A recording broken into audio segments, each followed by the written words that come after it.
Hello trader, stock trading Bangla চ্যানেলে তোমাদের সবাইকে স্বাগত জানিয়ে শুরু করছি আজকের আলোচনা। প্রতিদিনের মতো আমি আজকেও বেছে নিয়েছি দুটি বিশেষ স্টক, এবং এই দুটি স্টক কেন বেছে নিয়েছি, কোথায় আমি এন্ট্রি করতে চাইছি, কোথায় আমি বেরিয়ে যাব অর্থাৎ এক্সিট করব, কি আমার ট্রেড প্ল্যান রয়েছে, ইন ডিটেল সব কিছুই আলোচনা করব আজকের এই ভিডিওতে।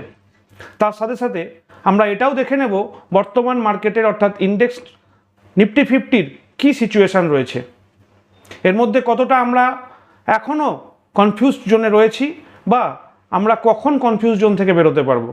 তাই পুরো ভিডিওটা স্কিপ না করে দেখো, এখান থেকে দেখে তোমরা অনেক কিছু শিখতেও পারবে এবং জানতেও পারবে। যদি ভালো লেগে থাকে পুরো ভিডিওটি দেখার পরে একটি করে লাইক করো, সাথে সাথে বেশি বেশি করে শেয়ার করে ফ্রেন্ডস এবং ফ্যামিলি মেম্বারদেরকেও দেখার এবং শেখার সুযোগ করে দাও। তবে এই প্রসঙ্গে ট্রেডার্স, আমি একটি কথা তোমাদেরকে মনে পড়িয়ে দেবো যে আমার এই ভিডিও কোনোভাবেই কোনো রেকমেন্ডেশন ভিডিও নয়। অর্থাৎ এই ভিডিওতে যে সমস্ত স্টকগুলো আমি তোমাদের সাথে বলে থাকি বা আলোচনা করি, সেগুলো কখনোই আমি তোমাদেরকে রেকমেন্ড করছি না, কারণ আমি সেবি রেজিস্টার্ড কোনো স্টক অ্যানালিস্ট বা ফাইন্যান্সিয়াল অ্যাডভাইজার নই। তাই আমার বলে দেওয়া কোনো স্টকের ওপরে সরাসরি ট্রেড বা ইনভেস্টমেন্ট তোমরা করবে না। ট্রেড বা ইনভেস্টমেন্ট করার জন্য নিজেরা ভালোভাবে বিশ্লেষণ করো এবং তার সাথে সাথে ফাইন্যান্সিয়াল অ্যাডভাইজারদের সাথে আলোচনা করে তারপরে ট্রেড বা ইনভেস্টমেন্ট করতে পারো। ট্রেডার্স, আর দেরি না করে এবার আমরা চলে আসি আমাদের ল্যাপটপ স্ক্রিনে এবং দেখে নিই বর্তমান মার্কেটের কি পরিস্থিতি। মার্কেটে আমরা যেটা দেখতে পাচ্ছি যে চার্ট আমরা অ্যানালিসিস করে থাকি তোমাদের সাথে, সেই চার্টের মধ্যে আমরা দেখতে পাচ্ছি যে আমরা যেটা ভালোভাবে পরিষ্কারভাবে বুঝতে পারছি যে মার্কেটের মধ্যে যে চ্যানেল বানিয়ে মার্কেট ট্রেড করছিল, অর্থাৎ নিফটির মধ্যে যে সমস্ত নেগেটিভ সেন্টিমেন্টগুলো কাজ করছিল, সব কিছুই কিন্তু লাস্ট ট্রেডিং সেশন পর্যন্ত বজায় ছিল। কিন্তু লাস্ট দফায় ভোট হয়ে যাওয়ার পরে গতকাল থেকে যে সমস্ত এক্সিট পোলের খবর প্রত্যেকটি ন্যাশনাল লেভেল এবং রিজিওনাল চ্যানেলগুলোতে, তার সাথে সাথে আমার মনে হয় ইন্টারন্যাশনাল মিডিয়াতেও দেখানো শুরু করেছে বা আলোচিত হচ্ছে।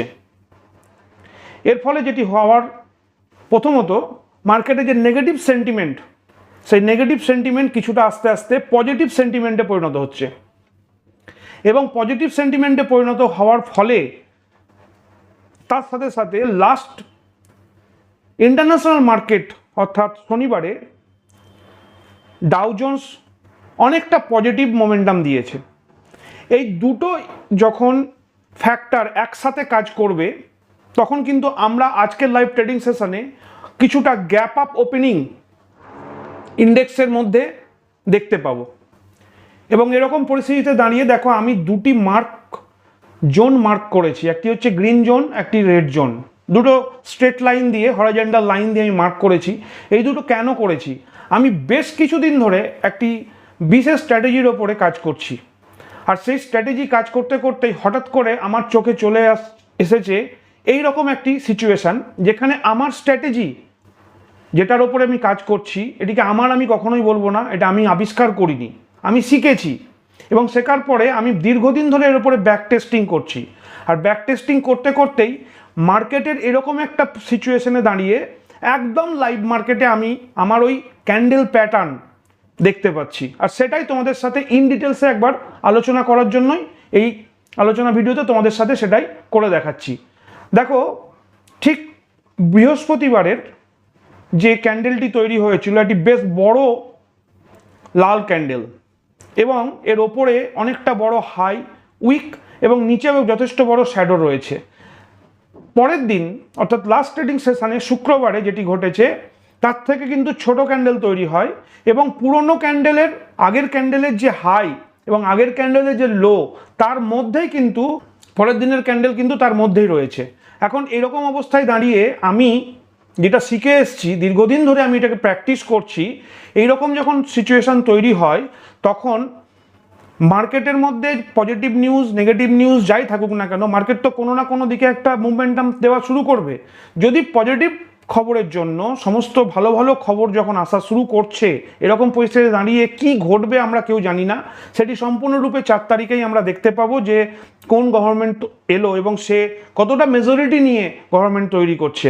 কিন্তু যে খবর আমরা এখন আপাতত সমস্ত নিউজ চ্যানেলগুলোতে, মিডিয়া হাউসগুলোতে আলোচিত হচ্ছে, তাতে এটুকু বোঝা যাচ্ছে যে বিজেপি গভর্নমেন্ট অর্থাৎ এনডিএ গভর্নমেন্ট তার মেজরিটি নিয়ে সরকার তৈরি করছে, কিন্তু সেটা আদৌ হবে কি না সেটা সম্পূর্ণ ডিপেন্ড করছে 4 তারিখের রেজাল্টের ওপরে। এই 4 তারিখের আগে এই ধরনের পজিটিভ নিউজ যখন মার্কেটের মধ্যে প্রচলিত হয়ে যায়, আলোচিত হয়, তখন কিন্তু মার্কেটে পজিটিভ সেন্টিমেন্ট কাজ করা শুরু করে।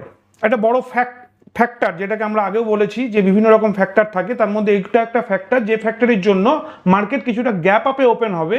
এবং আমার ধারণা যখন এই গ্রিন লাইনের ওপরে গিয়ে মার্কেট ক্লোজ দেবে, তখন কিন্তু কিছুটা সময় আমরা পুনরায় মার্কেটের মধ্যে আপ র্যালি দেখতে পাবো। আবার ঠিক এর উল্টোটাও হতে পারে, যদি মার্কেটে এই ধরনের পজিটিভ সেন্টিমেন্ট কাজ না করে এবং মার্কেট তার যে সিস্টেম এখনো পর্যন্ত প্রচলিত হয়ে আসছে, অর্থাৎ ডাউন আমাদের মার্কেটের মধ্যে যে ফল দেখা যাচ্ছে, যখনই এই লাল জোনের নিচে এই যে রেড লাইন টেনেছে, রেড লাইনের নিচে যদি ক্লোজিং দেয়, ভালো করে এটা বুঝতে হবে, আমি কিন্তু দুটো ক্ষেত্রে ক্লোজিংয়ের কথা বলছি। ফোমো তৈরি করো না যে মার্কেট ওপর দিকে উঠে গেল, মার্কেটে দারুণ একটা খবর চলে এসছে, মার্কেট এখন পজিটিভই হচ্ছে বা মার্কেট এখন নেগেটিভই হচ্ছে, এরকম ব্যাপার নয়। যখন ক্লোজিং দেবে, আর আমি রয়েছি ডে ক্যান্ডেলের মধ্যে, অর্থাৎ ডে ফ্রেমওয়ার্কের মধ্যে, সুতরাং আমাকে সারা দিন অপেক্ষা করতে হবে। 3:25 গিয়ে অ্যাটলিস্ট আমি বুঝতে পারবো যে হ্যাঁ, মার্কেট এবার এখানে ক্লোজ হতে চলেছে। এমনও হতে পারে যে 3:28 কিন্তু মার্কেট অনেক সময় ঘোরে। সুতরাং যতক্ষণ না ডে শেষ হচ্ছে ততক্ষণ পর্যন্ত কিন্তু আমি স্যাঙ্গুইন হতে পারবো না এই ধরনের ক্ষেত্রে, এই ধরনের ক্যান্ডেল স্ট্রাকচারের ক্ষেত্রে। এবং এই ধরনের ক্যান্ডেল স্ট্রাকচার আমি অতীতেও ব্যাক টেস্টেও তোমাদেরকে এই নিফটি চার্টের মধ্যেই দেখানোর চেষ্টা করছি, যদি তোমরা ভালো করে ফলো করে দেখো। এবং আচ্ছা, এই ধরনের চার্ট প্যাটার্ন, এই ধরনের ক্যান্ডেল স্টিকের অনেকে অনেক রকম নাম দিয়ে থাকে। আমি যে আমার যে মেন্টরকে ফলো করি, ওনারা বলেন এটিকে ইনসাইড বার ক্যান্ডেল, কেউ কেউ বলে থাকেন মাদার অ্যান্ড বেবি ক্যান্ডেল। আবার এর যে টেকনিক্যাল নাম, টেকনিক্যাল এই চার্টের মধ্যে টেকনিক্যাল যে নাম, সেটিকে সাধারণত আলোচনায় আমরা শিখেছি, এটিকে বলে ভোলাটিলিটি কম্প্রেশন। অর্থাৎ প্রথম দিনের ক্যান্ডেলে প্রায় 300 পয়েন্টের ভোলাটিলিটি ছিল, পরের দিনের ক্যান্ডেলে দেখো ভোলাটিলিটি কমে এসছে এবং পয়েন্ট কমে প্রায় 200-র কাছাকাছি হয়েছে।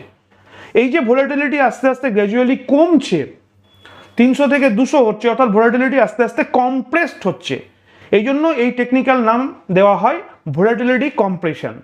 দেখো এই সেম জিনিস কিন্তু আমি এই চার্টের মধ্যে তোমাদেরকে যেটা বলছিলাম, দেখানোর চেষ্টা করছি। আমরা এই 9 তারিখের যদি রেড ক্যান্ডেলটিকে ফলো করে দেখি, এর মধ্যে কিন্তু ভোলাটিলিটি রয়েছে অলমোস্ট 400 পয়েন্টের, 400 না, হাই 307, লো 932, 932, তার মানে 900 থেকে 21,900 থেকে 22,300, হ্যাঁ মোর দ্যান 400 পয়েন্টের কিন্তু ভোলাটিলিটি দেখা যাচ্ছে। তার পরের ক্যান্ডেলটিকে ফলো করে দেখো, তার পরের ক্যান্ডেলে কিন্তু ভোলাটিলিটি অনেক কম। এবং একইভাবে যখন এই যে জোনটা ছিল, সেই জোনের ওপরে হেলদি ক্যান্ডেল ক্লোজিং দিয়েছে, তারপরে মোমেন্টামটা খেয়াল করো, এখান থেকে শুরু হয়েছে এখান পর্যন্ত। ইন্ডেক্সের ক্ষেত্রে এত বড় মোমেন্টাম, অর্থাৎ মার্কেটেও কিন্তু ভালো র্যালি সেই সময় ছিল। আশা করি আমি তোমাদেরকে বোঝাতে পারছি। এইরকম পরিস্থিতিতে দাঁড়িয়ে আমি এইরকম সেম স্ট্র্যাটেজির ওপর ভিত্তি করে দুটি স্টক বেছে নিয়েছি, আর সেই দুটি স্টক কি এখন সেটা দেখা যাক। প্রথম স্টক আদানি পোর্ট। তোমরা যদি আদানি পোর্টের স্টকের দিকে একবার ফলো করে দেখো,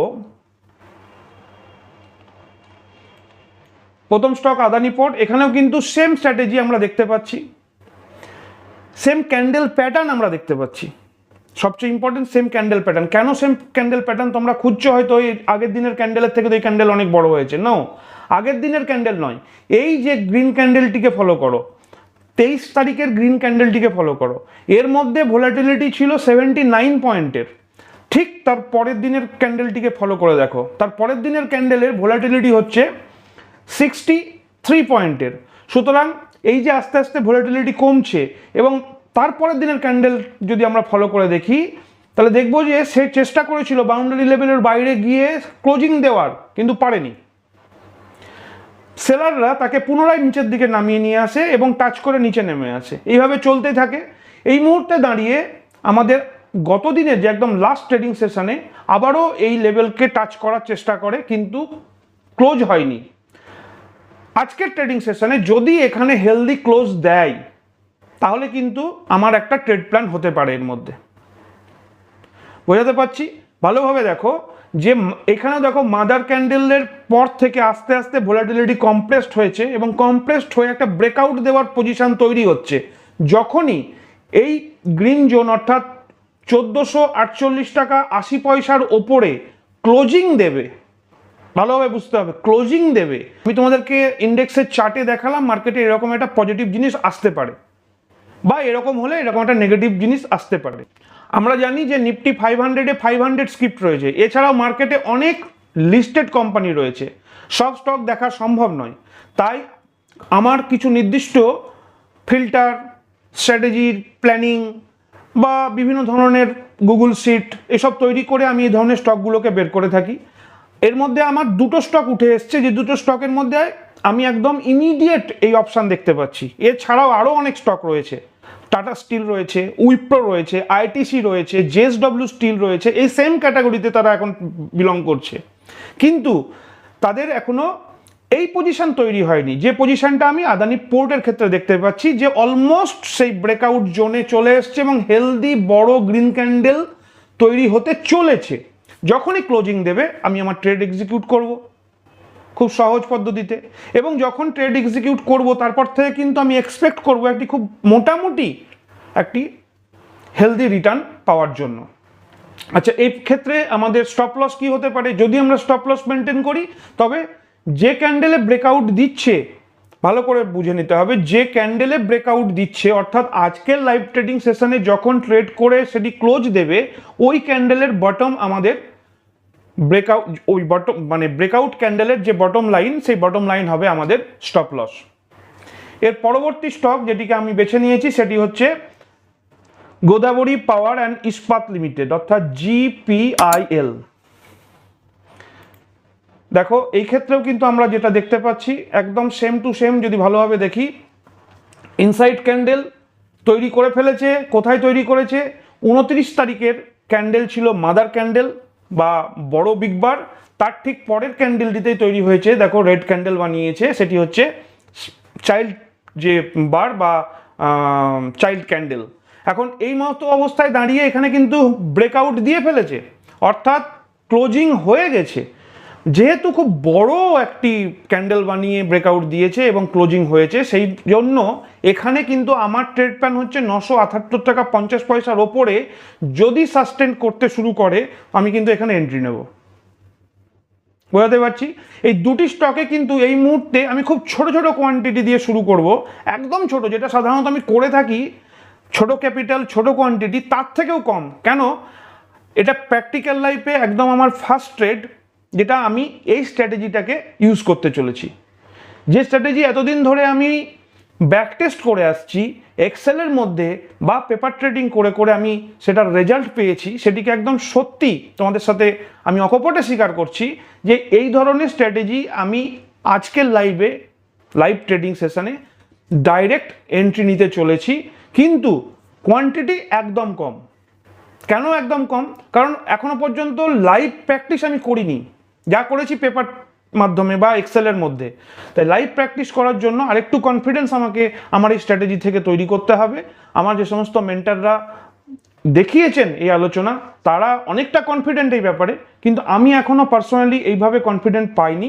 কিন্তু কনফিডেন্ট ব্যাক টেস্টিংয়ের মধ্যে পেয়ে গেছি, কিন্তু লাইভে এখন যেহেতু করিনি, সেজন্য নিজের প্রতি যে আস্থা, সেই আস্থা ফিরে পেতে গেলে বা আস্থা তৈরি করতে গেলে লাইভের মধ্যে করতে হবে। যেমন 20 ডেজ হাইয়ের ক্ষেত্রে আমার একটা কনফিডেন্স, সেলফ কনফিডেন্স তৈরি হয়ে আছে, কিন্তু এই ক্ষেত্রে আমাকে এরকম তৈরি করে নিতে হবে। এবং সেই জন্য এই স্টকটি যেহেতু ব্রেকআউট দেওয়ার পরে খুব বড় ক্যান্ডেল, প্রায় 6%-এর বেশি, 6%-এর বেশি এর মোমেন্টাম জেনারেট করেছে, এই জন্য আমি এর হাই লেভেল যেটি আছে 978 টাকা 50, সেই 978 টাকা 50-এর ওপরে যখন ট্রেড করা শুরু করবে তখন আমি আমার একদম মিনিমাম একটি ক্যাপিটাল এনগেজ করব। বলাই যেতে পারে যে এক্ষেত্রে আমি হয়তো 2 থেকে 5টি এরকম কোয়ান্টিটি নিয়ে এখানে একটা ট্রায়াল দিতে পারি। তো তোমাদেরকে আমি আমার পুরো ট্রেড প্ল্যান শেয়ার করলাম।